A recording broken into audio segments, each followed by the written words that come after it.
Alain, c'est beaucoup d'émotions, j'imagine, pour toi de te retrouver ici au lancement d'une équipe Renault.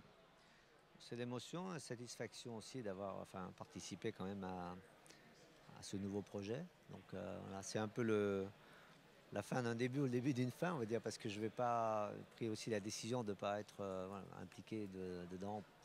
Vraiment pour clarifier les choses, c'est pas possible de tout faire un petit peu. Donc c'est pas mon style. Et donc il y a Formule 1 d'un côté, il y a le rôle d'ambassadeur.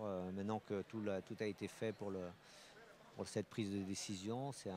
Voilà, l'équipe est en place. Maintenant, voilà, on va suivre ça, bien entendu, de très près, hein. Il n'y a aucun doute là-dessus. Mais je ne vais pas être impliqué dans les décisions jour opérationnel, jour le jour. Donc, non, ce qui est important, c'est très différent quand même de ce qui a été fait depuis des années chez Renault. Et ça, c'était quand même une volonté. Premièrement, le président est vraiment présent. Il est vraiment là. C'est important, je pense, politiquement, stratégiquement. Et indirectement, bah, c'est toute l'entreprise qui est derrière.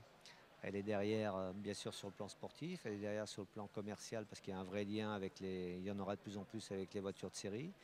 Il y a un lien sur le plan technologique, puisque on le voit avec les partenaires qui sont là, dont Infinity qui va participer beaucoup au niveau système électrique.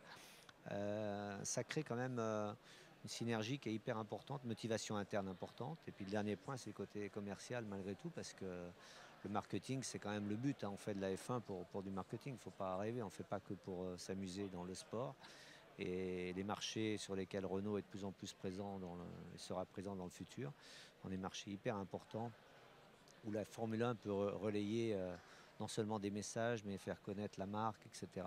On le voit, enfin, moi je le fais puisque je suis dans mon rôle d'ambassadeur Renault, c'est ce que je fais presque en priorité. Et c'est là où on voit que la Formule 1, en fin de compte, ça ne coûte pas grand-chose en termes d'argent. Quand on voit ce que l'on peut faire, ce qu'il faudrait faire, justement, ce qu'il faudrait dépenser pour avoir le même taux de pénétration et de notoriété. Merci beaucoup.